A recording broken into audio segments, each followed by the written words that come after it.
കുറേ നാളായി വിചാരിക്കുന്നത് യൂട്യൂബിൽ വീഡിയോ ചെയ്യണം എന്നുള്ളത്. ഇപ്പോഴാണ് അതിൻ്റെ സമയം കിട്ടിയത് യൂട്യൂബിൽ വീഡിയോ ചെയ്യാൻ വേണ്ടിയിട്ട്. ഇപ്പോൾ ഞാൻ വന്നിരിക്കുന്നതെന്ന് പറഞ്ഞു കഴിഞ്ഞാൽ ദമാക്കിൻ്റെ ഒരു ഹോം ടൂറിനാണ് വന്നിരിക്കുന്നത്. 5 ബെഡ്റൂം വിത്ത് മെയ്ഡ് അടക്കമുള്ള ഒരു ഹോം ടൂറിലാണ് വന്നിരിക്കുന്നത്. ഇനി മെയിൻ ഇതിൽ നോക്കാനുള്ളതെന്ന് പറഞ്ഞാൽ ഇതൊരു കമ്മ്യൂണിറ്റിയാണ്. ഈ കമ്മ്യൂണിറ്റിക്കകത്ത് കയറണമെന്നുണ്ടെങ്കിൽ ഫസ്റ്റ് നമ്മൾ സെക്യൂരിറ്റിയുടെ അപ്രൂവലും കാര്യങ്ങളൊക്കെ എടുത്തതിന് ശേഷം മാത്രമേ ഇതിനകത്ത് കയറാൻ പറ്റുള്ളൂ. സോ നിങ്ങൾ താമസിക്കുമ്പോഴത്തേക്ക് അതുപോലെ തന്നെ നിങ്ങൾക്കൊരു ഗസ്റ്റ് വരുമ്പോഴത്തേക്ക് സെക്യൂരിറ്റിയുടെ അടുത്ത് വന്ന് നിങ്ങൾ ആ ഗസ്റ്റിൻ്റെ അപ്രൂവൽ കൊടുത്താൽ മാത്രമേ ഇതിനകത്ത് കയറാൻ പറ്റുള്ളൂ. ഈവൻ ഡെലിവറി ആയാലും എന്ത് കാര്യം. സോ അത്രത്തോളം സേഫ് ആൻഡ് സെക്യൂരിറ്റിയാണ് ഇതിനകത്തുള്ളത്. ഇനി ഞാൻ പറയാനുള്ളതെന്ന് പറഞ്ഞാൽ ഇതാണ് നമ്മുടെ ആ വില്ല വരുന്നത്. അപ്പം 5 ബെഡ്റൂമാണ് വരുന്നത്. ഇനി ഞാൻ പറഞ്ഞ കണക്ക് തന്നെ നേരത്തെ ഒരു പാർക്കിംഗ് എന്ന് പറയുമ്പോഴത്തേക്ക് 1, 2, 3 പാർക്കിംഗ് അവിടെ ഇടാൻ പറ്റും. അതിൻ്റെ പിറകിലും നമുക്ക് എന്ത് ചെയ്യാൻ പറ്റും, കാർ പാർക്ക് ചെയ്യാൻ പറ്റും. സോ ടോട്ടൽ നമുക്കൊരു 5, 6 പാർക്കിംഗ് നമുക്ക് കാർ ഇടാൻ പറ്റും. ഓക്കെ, ഇനി നമുക്ക് അകത്തോട്ട് പോവുകയാണെന്നുണ്ടെങ്കിൽ നമുക്ക് ബാക്കിയുള്ള കാര്യങ്ങൾ കാണാം. സോ ഇതാണ് ഞാൻ പറഞ്ഞ പാർക്കിങ്ങിൻ്റെ ആ ഒരു ഏരിയ വരുന്നത്. നമുക്ക് കയറി വരുമ്പോൾ തന്നെ ഒരു എന്താ പറയുക, ഒരു ഗാർഡനിങ് ഒക്കെ ചെയ്ത് അത്യാവശ്യം ഒരു വാട്ടർ ഫൗണ്ടൈനൊക്കെ വെച്ചൊരു നല്ല രീതിയിലാണ് അവർ ചെയ്തിരിക്കുന്നത്. ഇനി എൻ്റെ ബെസ്റ്റ് പാർട്ടെന്ന് പറഞ്ഞാൽ എൻ്റെ ഏറ്റവും ഫേവറേറ്റ് ആയിട്ടുള്ള സ്ഥലം എന്ന് പറയുന്നത് എൻ്റെ ബാക്ക് യാർഡാണ്. ഞാൻ ആദ്യമേ നിങ്ങളെ കാണിക്കാനുള്ള കാര്യം എന്ന് പറഞ്ഞാൽ ബാക്ക് യാർഡിൽ ഇത്രയും സ്പേസും കാര്യങ്ങളും ഒന്ന് ഫേവറേറ്റ് ഏരിയയും കൂടെ ആയതുകൊണ്ടാണ്. ഇനി ബാക്ക് യാർഡ് എങ്ങനെ ഫേവറേറ്റ് എന്ന് പറഞ്ഞു കഴിഞ്ഞാൽ ഞാൻ കുറേ അപ്പാർട്ട്മെൻറ്റിലാണ് താമസിച്ചിരുന്നത്. അപ്പോൾ എൻ്റെ എനിക്ക് 2 മക്കളാണുള്ളത്.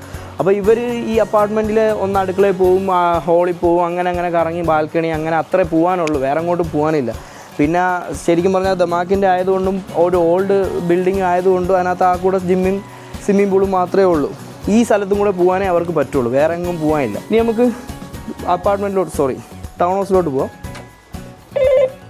അപ്പോൾ നമ്മളിവിടെ ബെല്ലടിച്ച് തന്നെയാണ് കയറാൻ പറ്റുന്നത്.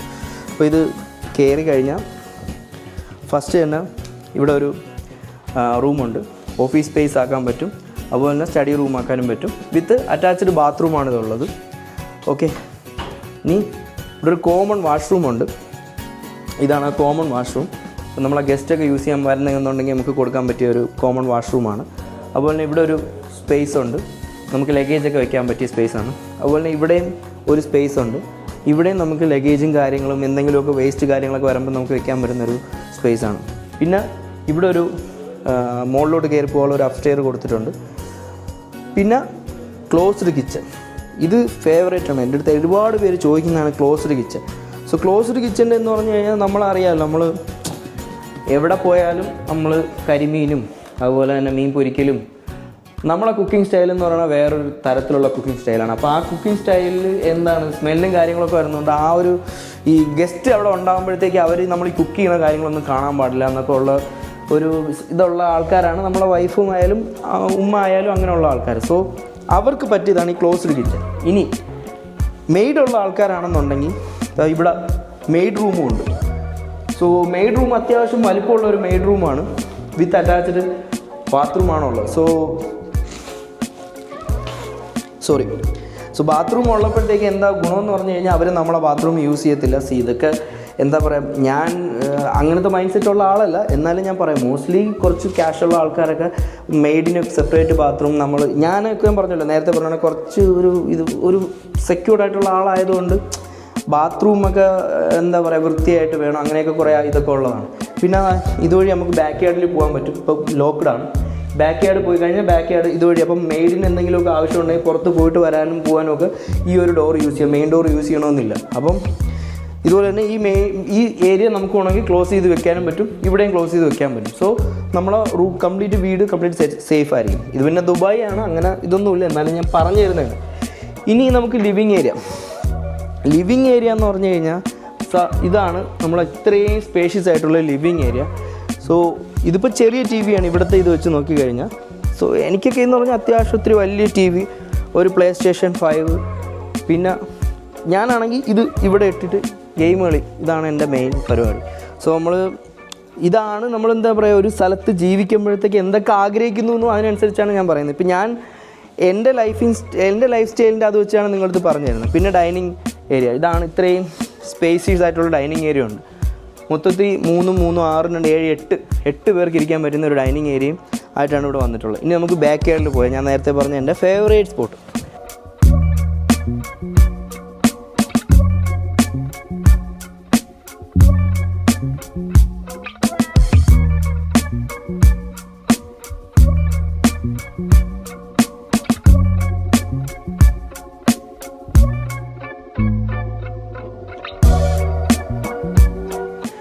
ബാക്ക് യാർഡ് എന്ന് പറയുമ്പോഴത്തേക്ക് മോസ്റ്റ്ലി ഈ ബാക്ക് യാർഡ് വരുന്നത് എന്താണ്, ഗോൾ ഫേസിംഗ് ആയിട്ടാണ് വരുന്നത്. സോ ഗോൾ ഫേസിംഗ് ആകുമ്പോഴത്തേക്കുള്ള ഗുണം എന്താണെന്ന് പറഞ്ഞു കഴിഞ്ഞാൽ നമുക്ക് എന്താ പറയുക, ഗോൾഫ് കളിക്കുന്നതും കാര്യങ്ങളൊക്കെ കാണാൻ പറ്റും. ഇതുപോലെ തന്നെ ഇത് വാട്ടർ ഫേസിംഗ് ആയിട്ടുള്ള വില്ലാസുണ്ട്, ഗോൾ ഫേസിംഗ് ഉണ്ട്, പാർക്ക് ഫേസിംഗ് ഉണ്ട്, അങ്ങനെ പല രീതിയിലുള്ള വില്ലാസും ഉണ്ട്. ഇനി ഈ ബാക്ക് യാർഡിൻ്റെ സ്പേസ് എന്ന് പറഞ്ഞു കഴിഞ്ഞാൽ അത്യാവശ്യം ലാർജ് സ്പേസാണ്. സോ ഇവിടെ നമുക്കൊരു ടീമിന് ഇരിക്കാൻ പറ്റും, അതുപോലെ തന്നെ ഇവിടെ വന്നു കഴിഞ്ഞാലും ഇരിക്കാൻ പറ്റും. സോ ഈ ഏരിയാസ് എല്ലാം എന്താണ്, കുട്ടികൾക്ക് കളിക്കാനും വേണ്ടിയിട്ടാണെങ്കിലും ഇപ്പം അത്യാവശ്യം പ്രായമായിട്ടുള്ള ആൾക്കാരാണെന്നുണ്ടെങ്കിൽ അവർക്ക് കുറച്ച് ടൈമൊക്കെ പുറത്തൊക്കെ സ്പെൻഡ് ചെയ്യാൻ, റിട്ടയർമെൻറ്റൊക്കെ ആയിക്കഴിഞ്ഞ ആൾക്കാർക്ക്, ഇപ്പം എൻ്റെ വാപ്പായ്മ എൻ്റെ കൂടെ ഉള്ളവർക്ക്, അപ്പോൾ അവർക്കൊക്കെ വേണ്ടിയിട്ടുള്ളൊരു പെർഫെക്റ്റ് ആയിട്ടുള്ളൊരു സ്ഥലമാണിത്. സോ ഇവിടെ വന്നിട്ട് എന്ത് ചെയ്യാൻ പറ്റും, അവർക്ക് സ്പെൻഡ് ചെയ്യാൻ പറ്റും, റിട്ടയർമെൻറ്റ് ലൈഫും കാര്യങ്ങളൊക്കെ സ്പെൻഡ് ചെയ്യാൻ പറ്റിയ ഒരു ഏരിയയാണ്. കാരണം നിങ്ങൾക്കൊരു പീസ്ഫുൾ ആയിട്ടുള്ള ഒരു ഏരിയയാണ്. ഇനി നമുക്ക് മുകളിൽ ബെഡ്റൂമും കാര്യങ്ങളൊക്കെ നോക്കാൻ പോകാം. അപ്പോൾ നമ്മൾ മുകളിൽ അപ്സ്റ്റെയറിലോട്ട് കയറാൻ പോകുമ്പോൾ ഇങ്ങനെയാണ് വരുന്നത്. വാ. സോ അപ്സ്റ്റെയറിൽ വന്നു കഴിഞ്ഞാൽ ഇവിടെ ഒരു ലിവിങ് ഏരിയ ഉണ്ട്. ഇവിടെ നമുക്ക് പിന്നെ ഷൂട്ട് ചെയ്യാം. അവിടെ ഇപ്പോൾ ഒരു ഷൂട്ടിംഗ് നടക്കുന്നുണ്ട്. നമുക്ക് നേരെ ബെഡ്റൂമിലോട്ട് പോകാം. ഇതാണ് ഞാൻ പറഞ്ഞത് ബെഡ്റൂമിനകത്ത്. സോ നിങ്ങൾ കണ്ടാൽ മനസ്സിലാവും. ഒന്ന് ഇവിടെ നിന്ന് ബെഡ് ഇട്ടതിന് ശേഷം ഇത്രത്തോളം സ്പേസ് ഉണ്ട്. സോ കുട്ടികൾ വന്നു കഴിഞ്ഞ് കളിക്കാനും ഇതൊക്കെ ആയിട്ട് ഇവിടെ തന്നെ ഉണ്ടാവും. ചെറിയ കുട്ടികളുണ്ടെങ്കിൽ നിങ്ങൾക്കത് റിലേറ്റ് ചെയ്യാൻ പറ്റും. കാര്യം ഇത് റിലേറ്റ് ചെയ്യുന്ന എൻ്റെ 2 മക്കളെ വെച്ചിട്ടാണ് ഞാൻ റിലേറ്റ് ചെയ്യുന്നത്. ഇനി ഇങ്ങോട്ട് പോയി കഴിഞ്ഞാൽ നമുക്ക് ബാൽക്കണി. സോ ബാൽക്കണി അത്യാവശ്യം നല്ല സ്പേസ് ഉണ്ട്. മോസ്റ്റ്ലി ദുബായിലെന്ന് പറഞ്ഞാൽ ഒരു 6 മന്ത് ടൈമിൽ മാത്രമേ ബാൽക്കണി യൂസ് ചെയ്യാറുള്ളൂ. കാര്യം ഈ ഒരു തണുപ്പിൻ്റെ സമയത്ത് മാത്രമേ ബാൽക്കണി യൂസ് ചെയ്യാറുള്ളൂ. ബാൽക്കണിയിലിരുന്ന് എന്താ പറയുക, ചായയോടിപ്പും അങ്ങനത്തെ ഒരു വേറൊരു ടൈപ്പ് വൈബ്. രാത്രി ആയാലും ബാൽക്കണിയിലിരുന്ന് സൊറ പറഞ്ഞൊക്കെ ഇരിക്കാൻ പറ്റുന്ന ഒരു വൈബ്. സോ നമ്മൾ വന്നു കഴിഞ്ഞാൽ അടുത്ത ബെഡ്റൂമിലോട്ട് പോകാം. ഇത് ജസ്റ്റ് ഒരു കിഡ്സ് റൂം പോലെയാണ്. എന്താ പറയുക, ബാൽക്കണി ഇല്ല. കാര്യം കിഡ്സ് നമ്മൾ രാത്രി എന്താണ് ചെയ്യണമെന്ന് അറിയത്തില്ല. നമുക്കിവിടെ കിടത്തി കഴിഞ്ഞ് കഴിഞ്ഞാൽ പിന്നെ അവർ ചിലപ്പം ഇറങ്ങി നടക്കുകയോ ഓടുക എന്നൊക്കെ ചെയ്യണമെങ്കിൽ നമുക്ക് അറിയാൻ പറ്റത്തില്ല. അപ്പോൾ അതുകൊണ്ട് ഇവിടെ ബാൽക്കണി കൊടുത്തിട്ടില്ല. അതാണ് ഒരു ബെസ്റ്റ് പാർട്ട്. പിന്നെ അവർക്ക് യൂസ് ചെയ്യാൻ പറ്റിയ വാഷ്റൂമും കാര്യങ്ങളും എല്ലാം ഉണ്ട്. പിന്നെ ഇനി നമുക്ക് മാസ്റ്റർ ബെഡ്റൂമിലോട്ട് പോകാം. മാസ്റ്റർ ബെഡ്റൂമിന് മുമ്പ് ഇവിടെ ഒരു സ്പേസ് കൊടുത്തിട്ടുണ്ട്. ഇത് എന്താണെന്ന് പറഞ്ഞു കഴിഞ്ഞാൽ നമുക്ക് എന്തെങ്കിലുമൊക്കെ യൂസ് ചെയ്യാൻ പറ്റുന്ന ഒരു ലഗേജൊക്കെ വയ്ക്കാൻ പറ്റുന്ന ഒരു സ്പേസാണ്. ഇനി ഇതുപോലെ ലിവിങ് ഏരിയ. ഇനി താഴെ ഗസ്റ്റ് ഉണ്ടെന്നുണ്ടെങ്കിൽ ഇവിടെ ഒരു TV വെച്ചിട്ട് ഗെയിം കളിക്കാനും കാര്യങ്ങൾക്കും വേണ്ടിയിട്ട് പിള്ളേർക്ക് യൂസ് ചെയ്യാൻ പറ്റും. അതിന് വേണ്ടിയിട്ടാണ്. ഇനി നമുക്ക് മാസ്റ്റർ ബെഡ്റൂം നോക്കാം. മാസ്റ്റർ ബെഡ്റൂം പറയുമ്പോഴത്തേക്ക് അതിനകത്ത് പറയേണ്ട ഏറ്റവും ഇമ്പോർട്ടൻ്റ് ആയിട്ടുള്ളതാണ് ബാത്റൂം. ബാത്റൂമിൽ നോക്കുമ്പോഴത്തേക്ക് നേരത്തെ ഞാൻ നോക്കിയിരുന്നപ്പം ബാത്ത് ടബുണ്ട്. ശരിക്കും പറഞ്ഞാൽ നേരത്തെ ബാത്ത് ടബും ഇതും മാത്രമേ ബാത്റൂമായിട്ടുണ്ടാവുള്ളൂ. പക്ഷേ ഇങ്ങനൊരു സാധനം ഉണ്ടാവത്തില്ല. ലൈക്ക് എന്താ പറയുക, കുളിക്കാൻ പറ്റിയ സാധനം ഉണ്ടാവില്ല. എല്ലാവരും ഇതിൽ തന്നെയാണ് കുളിക്കുന്നത്. ഞാൻ ദമാക്കിൻ്റെ പഴയ ബെഡ്റൂമിൽ താമസിച്ചിരുന്നപ്പോഴത്തേക്ക് ഇതും ഈ 2 സാധനങ്ങൾ മാത്രമേ ഉള്ളൂ. അപ്പോൾ ഞാൻ കുളിക്കണമെന്നുണ്ടെങ്കിൽ ഞാൻ പഴയ ആളാകുമ്പോഴത്തേക്ക് എന്താണ്, ബക്കറ്റിലായിരിക്കും കോരി കുളിക്കുന്നത്. അപ്പോൾ ബക്കറ്റ് ഇവിടെ വെച്ച് അങ്ങനെയായിരിക്കും കുളിക്കുന്നത്. മറ്റേ ബാത്ത് ടബിൽ അല്ലാതെ യൂസ് ചെയ്യാൻ പറ്റത്തില്ലല്ലോ. സോ ഇത് ബെസ്റ്റാണ്. കാര്യം സംടൈംസ് സാറ്റർഡേ സൺഡേ വന്നു കഴിഞ്ഞാൽ ഞാൻ ബാത്ത് ടബ് യൂസ് ചെയ്യും. എന്ന് പറഞ്ഞാൽ കുറച്ച് വെള്ളം ഇട്ട് അതിനകത്ത് സോപ്പൊക്കെ ഇട്ട് അതിനകത്ത് പോയി ഇങ്ങനെ കിടക്കണം. നല്ല രസമാണ്. മറ്റുള്ള എന്താ പറയുക, നമ്മൾ തുണി കഴുകാൻ വെച്ചേക്കുന്ന കണക്ക് നമ്മൾ അതിനകത്ത് കൊണ്ടിടുന്നത് നല്ല രസമാണ് ആക്ച്വലി. പക്ഷേ ഡെയിലി യൂസിന് പറ്റത്തില്ല. ഡെയിലി യൂസിന് ഇങ്ങനത്തെ ഒരു സാധനങ്ങൾ ഉണ്ടെങ്കിൽ മാത്രമേ പറ്റുള്ളൂ. സോ ഇതവർ കൊടുത്തിട്ടുണ്ട്. അതൊരു ഭയങ്കര ഒരു ഇമ്പോർട്ടൻ്റ് ആയിട്ടുള്ളൊരു കാര്യമാണ്. പിന്നെ സ്പേസ്. എൻ്റെ പൊന്നെ വീട്ടിൽ തോരം കബോർഡ് ഉണ്ടായിരുന്നു, സ്പേസ് തികയില്ല. ഇത്രയും സ്പേസ് ഉണ്ടായിട്ടും പിന്നെ അവർ സ്പേസ് കൊടുത്തിട്ടുണ്ട്. അതൊരു ബെസ്റ്റ് പാർട്ടാണ്. കാര്യമെന്ന് പറഞ്ഞാൽ വേറൊന്നുമല്ല, വീട്ടിൽ അത്രയധികം സാധനങ്ങളുണ്ട്. നമ്മൾ എവിടെയെല്ലാം ഒളിപ്പിച്ച് വെച്ചാലും അത്രയും പിന്നെയും ആൾക്കാർ വീട്ടിലോട്ടൊക്കെ വരുമ്പോഴത്തേക്ക് കാണുമ്പോഴത്തേക്ക് വീണ്ടും ബാഗും കാര്യങ്ങളൊക്കെ കാണും. സോ ഇതിൽ അങ്ങനെ കാണാൻ പറ്റില്ല. കാര്യം അത്രത്തോളം സ്പേസ് കൊടുത്തിട്ടുണ്ട്. എല്ലാ റൂമിലും അത്യാവശ്യം നല്ല കബോർഡുണ്ട്. അതുപോലെ തന്നെ ഇവിടെയും അത്യാവശ്യം സാധനങ്ങൾ വയ്ക്കാൻ പറ്റിയ കബോർഡുണ്ട്. ഇനി ഞാൻ പറഞ്ഞ കണക്ക് ഞാൻ പറഞ്ഞില്ല, ഇതിപ്പോൾ മാസ്റ്റർ ബെഡ്റൂം മെയിൻ ഈ വീടിൻ്റെ ഹോസ്റ്റ് ആരാണോ, ഇപ്പോൾ ഞാനാണെങ്കിൽ ഞാനും വൈഫും താമസിക്കുന്ന ആ രീതിയിലുള്ളൊരു ബെഡ്റൂമാണുള്ളത്. ഓക്കെ, ഇനി നമുക്ക് ബാൽക്കണി പോകാം. സോ എഗെയിൻ ബാൽക്കണി പോയി കഴിഞ്ഞ് കഴിഞ്ഞാൽ ബാൽക്കണി ഇത്രത്തോളം സ്പേസ് ഉണ്ട്. അതുപോലെ തന്നെ നേരത്തെ പറഞ്ഞ കണക്ക് അപ്പുറത്ത് പാരൻസിൻ്റെ റൂമും ഇവിടെ നമ്മളെ റൂം. സോ പ്രൈവസിക്ക് ഒരു ബുദ്ധിമുട്ടുമില്ല. അതുപോലെ തന്നെ അങ്ങ് മൂലയ്ക്ക് നമ്മൾ എന്ത് ചെയ്തു, കിഡ്സിന് കൊടുത്തു. അപ്പുറത്ത് ഒരു റൂം, ഗസ്റ്റ് റൂമോ എങ്ങനെ വേണോ ആർക്കെങ്കിലും വേണമെങ്കിലും കൊടുക്കാം. അല്ലെങ്കിൽ വൈഫിൻ്റെ മദർ ഉണ്ടെങ്കിൽ വൈഫിൻ്റെ മദറിനോ എങ്ങനെ വേണമെങ്കിലും കൊടുക്കാം.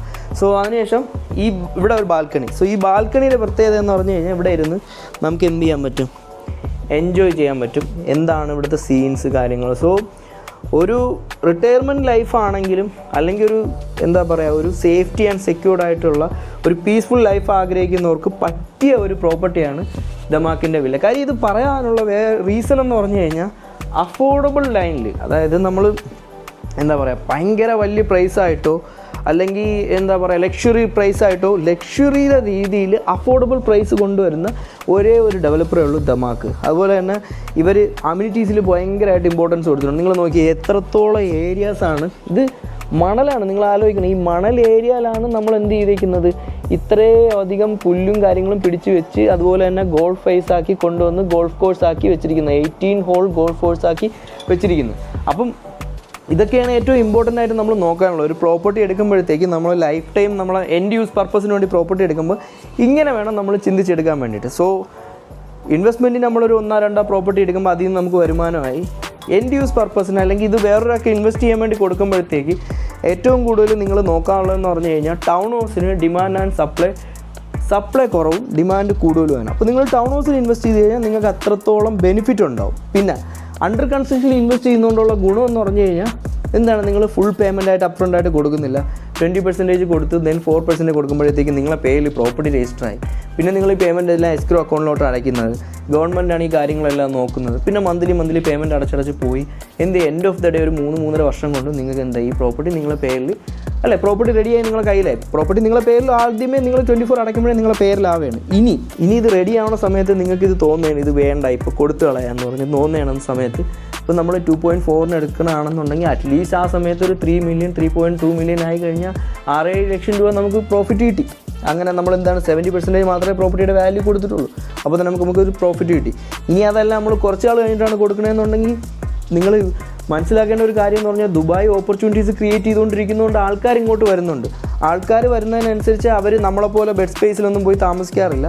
മോസ്റ്റ് ഓഫ് ദ ആൾക്കാരും എന്താണ് അവരുടെ ഫാമിലി ആയിട്ട് വരികയാണെന്നുണ്ടെങ്കിൽ അവർ അത്യാവശ്യം ലൈഫ് സ്പെൻഡ് ചെയ്യാൻ വേണ്ടി നോക്കും. ഇപ്പോഴത്തെ ജനറേഷൻ എങ്ങനെയാണെന്ന് വെച്ച് കഴിഞ്ഞാൽ കുറേ പൈസ അവർ സ്വന്തം ലൈഫ് ഇതായതിനു ശേഷം എൻജോയ് ചെയ്തതിന് ശേഷം മാത്രമേ ബാക്കിയുള്ള കാര്യങ്ങൾ നോക്കുന്നു. അപ്പോൾ അങ്ങനെ വരുമ്പോഴത്തേക്ക് അവർ ഇതുപോലത്തെ ഒരു കമ്മ്യൂണിറ്റിയിലായിരിക്കും ജീവിക്കാൻ ഇഷ്ടപ്പെടുന്നത്. അങ്ങനെ വരുമ്പോഴേക്കുള്ള പെർഫെക്റ്റ് ആയിട്ടുള്ള ഒരു സംഭവമാണ് ഇത്. ഇനി ഇതിൻ്റെ മോർ ഡീറ്റെയിൽസ് അറിയാൻ വേണ്ടിയിട്ട് എന്നെ വിളിച്ചാൽ മതി. എന്ത് കാര്യത്തിന് എന്നെ വിളിച്ചാൽ മതി, ഇൻവെസ്റ്റ്മെൻറ്റ് ആയാലും അതുപോലെ തന്നെ എൻഡ് യൂസർ പർപ്പസ് ആയാലും എന്തൊരു ഗൈഡൻസിനാണെങ്കിലും എന്നെ വിളിച്ചാൽ മതി, ഞാൻ പറഞ്ഞുതരാം. ബാക്കിയുള്ള ഡീറ്റെയിൽസിനെല്ലാം ഞാൻ പറഞ്ഞുതരാം. ഓക്കെ, ബാക്കി ഇന്നത്തേക്ക് ഇത്രയേ ഉള്ളൂ. ബാക്കി ഇനി അടുത്ത വീഡിയോയിൽ കാണാം. Okay, by.